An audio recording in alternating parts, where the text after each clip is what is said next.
Rumaragas ang pagpapala po sa ating lahat. Para sa ating pang-araw-araw na talata, tayo ngayon nasa Genesis Kapitulo 40, simula versikulo 9 hanggang versikulo 15.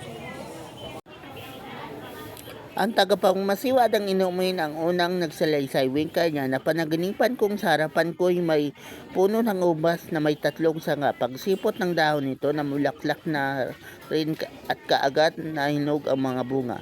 Hawak ko noon ang saro ng paraon.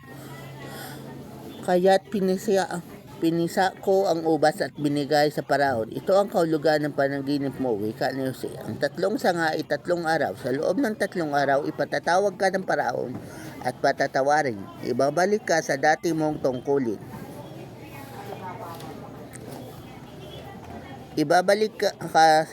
tungkulin. Kaya't kapag naroon ka na, banggitin mo naman ako sa paraon. Ang totoo, kinuha lamang ako sa lupain ng mga Hebreo at wala akong nalalamang dahilan upang mabilanggo.